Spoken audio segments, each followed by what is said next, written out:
Reciban un cordial saludo, investigadores e investigadoras. Mi nombre es Caterine Castañeda. Yo soy líder Papyrus en el campus Villavicencio y en esta oportunidad pues les voy a explicar cómo se diligencia el plan de gestión de datos. Y pues aquí entonces empezamos a ver en pantalla que el primer dato que debemos diligenciar es el nombre del proyecto de investigación. Este es el nombre del proyecto que aparece relacionado en Symfony. El nombre debemos relacionarlo tanto en español como en inglés. Luego tenemos que relacionar el ID del proyecto. El ID del proyecto pues lo da también Symfony, o si no el financiador, en el caso por ejemplo de proyectos de regalías. La misma plataforma de las regalías pues les da el ID del proyecto. El financiador del proyecto es pues de acuerdo también al proyecto, pues si se hizo solamente con la universidad o si ya hay agencias externas, entonces allí vamos a relacionar a los financiadores del proyecto. En la descripción del proyecto se debe relacionar el resumen ejecutivo relacionado en Symfony. Este resumen debe estar también en español y en inglés. Luego vienen los campos de investigador principal. Allí pues vamos a relacionar el nombre completo del investigador, su ORCID, si lo tiene, el correo electrónico, debe ser el correo @ucc o @campus, y luego viene el campo para relacionar al equipo investigador. Aquí vamos a relacionar a todos los coinvestigadores, tanto de la institución como de entidades externas, y también a los estudiantes o auxiliares de investigación que participan en el proyecto. Los datos que se solicitan allí son el nombre completo, la universidad o la institución o la entidad a la que pertenecen las personas integrantes del proyecto, el cargo de esas personas dentro del proyecto, entonces si son coinvestigadores o si son auxiliares de investigación. Luego viene el correo electrónico, también debe ser @ucc o @campusucc para los integrantes que sean de la institución. Para personas externas, pues el correo que hayan registrado en Symfony, y también el identificador, el ORCID, para aquellos que tengan el ORCID. Fecha de la primera versión del plan de gestión de datos, pues allí vamos a relacionar la fecha en que estamos realizando ese plan de gestión de datos y la última fecha de actualización.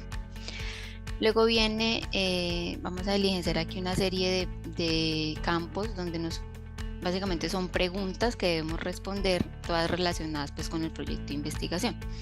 Entonces el primer campo es la descripción de los datos. Vamos a realizar un inventario de los datos del proyecto. Entonces la primera pregunta es ¿qué datos va a generar su proyecto? Entonces dependiendo de su proyecto pues usted aquí puede reconocer los distintos datos que se pueden recolectar. Unos pueden ser observacionales, otros experimentales, de simulación, derivadas o compiladas, de referencia. En el caso de que ninguno de estos aplique, está la opción de agregar otros, pero pues debe por favor describir qué otros datos son los que va a generar su proyecto. Entonces aquí vamos a responder a esa pregunta. Otra pregunta es por cuáles etapas van a pasar sus datos. Entonces hay que explicar cómo se originan esos datos, de qué manera usted empezó a recolectarlos, ¿sí? Cómo se generaron esos datos, por qué fases pasaron los datos, después de que usted los recolectó, qué paso siguió. Después no sé si hizo un análisis de los datos, entonces ahí sería agregar toda esa información de las distintas etapas por las que pasaron los datos.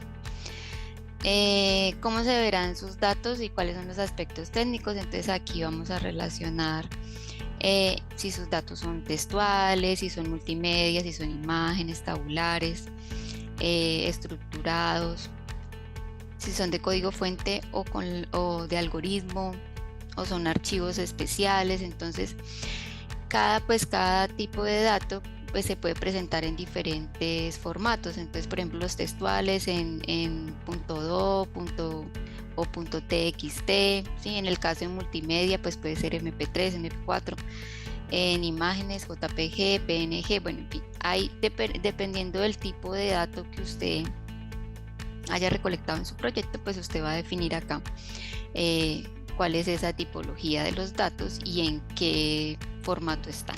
Entonces para eso hay que pues, primero seleccionar alguno de ellos acá y luego venir y diligenciar esta tablita que es el conjunto de datos. Entonces en el conjunto de datos vamos a colocarle un nombre a esos conjuntos de datos. Entonces aquí ponemos un ejemplo. Resulta que en un proyecto se generaron grabaciones de entrevistas, entonces aquí se le coloca un nombre a ese conjunto de datos y ahí le colocan grabación de entrevistas realizadas a empresarios de la región norte. La tipología pues son audios y el formato en que están esos audios es BMA, ¿sí? Entonces, y el tamaño pues 1 giga. Entonces dependiendo de los datos que tenga su proyecto, pues usted le va a colocar un nombre a ese conjunto. Otro ejemplo, por ejemplo, puede ser así como está acá: gráfico de red de colaboraciones a nivel de Latinoamérica o transcripciones de entrevistas. Más abajo entonces tenemos otra pregunta y es especificar si se reutilizaron datos existentes y cómo. Entonces, si usted genera unos datos en su proyecto, pero puede que esos datos hayan sido cruzados con una base de datos externa. Entonces, si pasó eso en el proceso de su proyecto, pues entonces debe especificar aquí si utilizó algunos datos externos, ¿sí? Y debe mencionar cómo trató el tema de derechos de autor. Luego viene la sección 1.2 de políticas de selección y evaluación de datos. Entonces, ¿cuál es el valor y utilidad de los datos de su proyecto? Entonces, explicar si los datos son valiosos para el público en general o solamente para audiencias específicas. Si esos datos son valiosos a nivel local, nacional o internacional. Si son interdisciplinarios o son generales. Entonces, explicar ahí brevemente el valor de los datos y la utilidad. Luego viene por cuánto tiempo sus datos serán valiosos para otros. Entonces, dependiendo de los datos que usted haya recolectado, pues determinará en la cantidad en tiempo de la utilidad de esos datos. Puede ser que usted elija que 5 años, que 10 años o meses, ¿sí? O lo defina indefinidamente, ¿sí? Entonces acá relacionamos esa información. Luego viene el paso 2, documentación y metadatos. Entonces 2.1, estándares de metadatos. Vamos a responder a esta pregunta que dice describir cómo se nombrarán y se estructurarán los datos. Entonces, esta parte es ya para crear los datasets o los conjuntos de datos en Papyrus. Entonces, pues usted más arriba había relacionado cómo se iban a llamar esos conjuntos de datos. Entonces acá volvemos nuevamente a preguntarle cómo va a llamar ese primer conjunto de datos de su proyecto. Va a colocar aquí entonces el nombre del conjunto de datos. Una pequeña descripción de cuál es el contenido de ese conjunto de datos. Esa descripción aquí se debe relacionar en español y luego en inglés. Las palabras clave de ese conjunto de datos que van a permitir la recuperación de ese dataset. Entonces, colocar allí los términos o palabras claves. Pues aquí la recomendación es que sean de tesauros, terminología controlada de cada una de sus áreas. Entonces, colocarlas también en español y en inglés. Y por último, en esta última parte de la tablita aparece el campo de nombre, donde vamos a relacionar cómo se van a llamar cada uno de los archivos que usted va a cargar en ese dataset, ¿sí? Entonces, si de pronto su conjunto de datos es de entrevistas, entonces aquí va a colocar la entrevista 1, entrevista 2, entrevista 3 o entrevistas por fechas, ¿sí? Ahí ya es como usted decida nombrar cada uno de los archivos.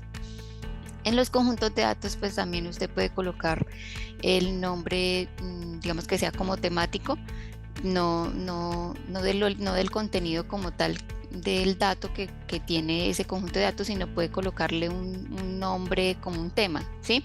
Dentro de ese tema, entonces usted va a tener posiblemente archivos que tengan entrevistas, otros que tengan imágenes, otros que tengan audio. Entonces aquí entonces vamos a relacionar cada uno de esos archivos. Esos archivos también deben tener una descripción. Entonces, si es una entrevista, por ejemplo, entonces describir cuál es el contenido de esa revista, también algo muy breve, debe ser en español y también en inglés. Entonces, Su proyecto de investigación puede generar un conjunto de datos o muchos conjuntos de datos. Entonces, si se genera un nuevo conjunto de datos, lo que va a hacer es duplicar esta tabla y generar un segundo dataset y otra vez diligenciar la información.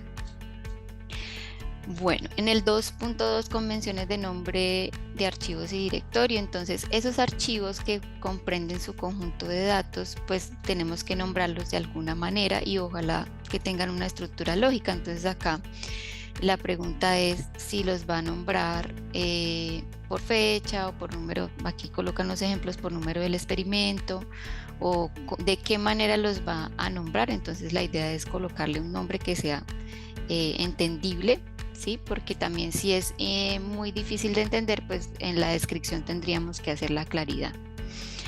Bueno, en el 3. Acceso y difusión, políticas de acceso y difusión, la primera pregunta es ¿qué datos se pondrán disponibles al público? Entonces esa pregunta es muy importante porque pues el principal objetivo de los repositorios de datos es dar acceso abierto al contenido. Sin embargo, pues en un proyecto que está en curso, publicar los datos en abierto es perjudicial porque al final pues puede incidir en que una revista nos publique o no, o una editorial.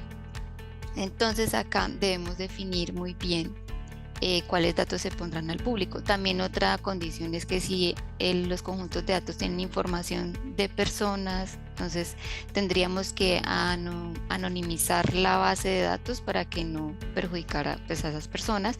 Entonces, como tener en cuenta todo ese tipo de aspectos antes de definir si los vamos a dejar en acceso abierto o no. Entonces acá pues debe explicar claramente cuáles son los que serán en públicos, cuáles quedarán cerrados temporalmente y cuáles quedarán cerrados definitivamente. Entonces uno puede definir que un dato en específico, por ejemplo una entrevista tal, se pueda dejar en restringido, pero puede que dentro de ese conjunto de datos otro dato como por ejemplo una base de datos analizada, esa sí se puede dejar abierta. Entonces es como definir qué datos de todos los que usted ya diligenció en la parte de arriba, pues dejarían abierto o cuáles quedarían en restringido. Aquí viene otra pregunta, ¿cuándo se pondrán disponibles los datos?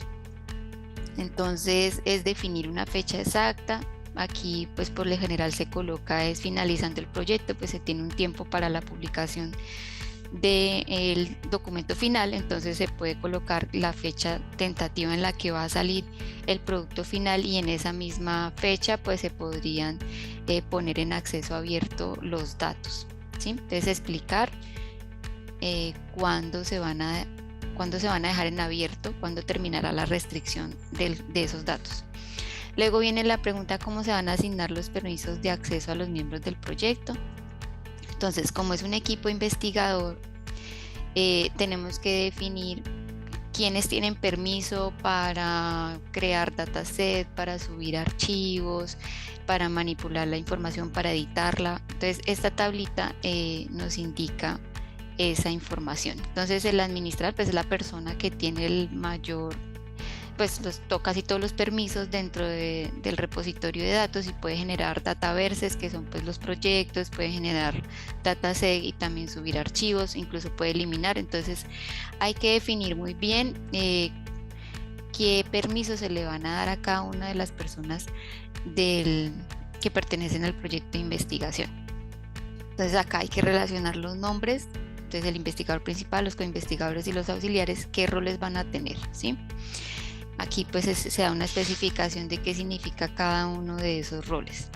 Y esos permisos se dan por cada dataset. Entonces si hay 8 datasets, pues hay que definir los permisos para cada uno de ellos.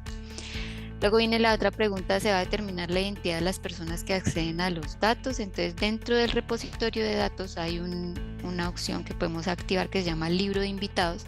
Y entonces eso lo que va a permitir es que cuando una persona vaya a descargar un archivo o un dato, les va a solicitar nombre, el cargo, la institución, el correo, como información muy básica, que esa información le va a llegar al investigador principal del proyecto, pues para que él tenga, para que pueda revisar qué personas han descargado esa información. Entonces esto se puede activar. Entonces acá la pregunta es si las personas o el investigador principal desea que esta función esté activa en el repositorio.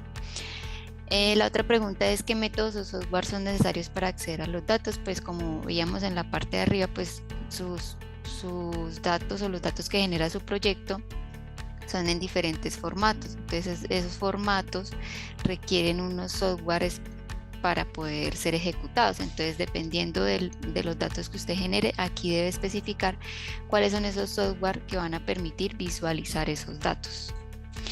En el 3.2, privacidad y confidencialidad políticas, entonces la pregunta es cómo se realizará la protección de la identidad de los seres humanos de ser revelada cuando los datos se hagan accesibles. Entonces, esta es una pregunta: si su proyecto de investigación recolectó datos donde se toma información de personas, entonces aquí deberíamos definir de qué manera vamos a tratar de que esa información de esas personas no sea visible al público para evitar pues de pronto perjudicar a esas personas. Entonces hay que detallar muy bien si de pronto en su proyecto no trabajó con seres humanos, entonces allí pues diríamos que no aplicaría. ¿Listo? En el 3.3, aspectos de propiedad intelectual y derechos de autor, políticas, la pregunta es ¿quién es el titular de los derechos morales de los datos? Entonces, pues el titular de los derechos morales son los autores. Entonces hay que definir si es todo el equipo investigador o si son solamente el investigador principal y los coinvestigadores, y se excluyen a los auxiliares de investigación. Entonces definir muy bien quiénes son los titulares de los derechos morales de los datos. La otra pregunta es ¿quién es el titular de los derechos patrimoniales? Entonces, por lo general, los derechos patrimoniales, los derechos se le dan a los financiadores. Entonces, en este caso, si el proyecto de investigación lo financia la universidad, pues el titular sería la universidad cooperativa. Si el proyecto lo financian la universidad cooperativa y otras entidades externas, entonces los derechos le competen a todas esas entidades, incluida la universidad cooperativa. Este derechos patrimoniales tiene que ver con el tema comercial y económico. El punto 4, reuso y propiedad intelectual. Entonces la pregunta es cómo se van a licenciar los datos. Entonces los datos que vayan a quedar en abierto deben llevar una licencia Creative Commons. Entonces las licencias Creative Commons son 6 licencias. Pues hay que identificar cuál es la que más pues se acoge a lo que nosotros queremos divulgar. Entonces la más abierta es atribución. Aquí significa pues que aquí únicamente se debe dar crédito al creador, y la más restrictiva es atribución no comercial sin derivadas. Entonces acá pues en esta se tiene que dar crédito al autor, no se puede comercializar y no permite derivar una nueva obra ni adaptar la obra. Entonces ya el resto están como en un término intermedio. Entonces hay que elegir una para los datos, cada uno de los datos de su proyecto. Luego viene el punto 5, preservación, y ya este sería el último de la plantilla. La pregunta es ¿por cuánto tiempo considera que se deben preservar los datos? Entonces es muy similar a la que veíamos arriba, por cuánto tiempo serán valiosos sus datos. Entonces definir nuevamente acá por años o por meses, o si es indefinidamente, responder esta pregunta. Y por último está la pregunta ¿cómo se prevé preservar los datos a largo plazo? Entonces los datos van a ser conservados en el repositorio de datos Papyrus. Entonces responder que ahí es donde van a preservarse, y hay que definir del equipo investigador quién va a decidir qué datos se conservarán. Entonces definir a esa persona y escribir allí que por ejemplo el investigador principal es el que va a decidir cuáles datos se conservan y cuáles no. Listo, ahí ya finalizaríamos con el plan de gestión de datos. Bueno, y un breve resumen pues de lo que hicimos es el plan de gestión de datos. Se diligencia en conjunto con el líder de Papyrus del campus y el investigador principal del proyecto. Se diligencian todos estos campos porque pues allí se generan preguntas y pues para eso está el líder para resolverlas. Muchas gracias.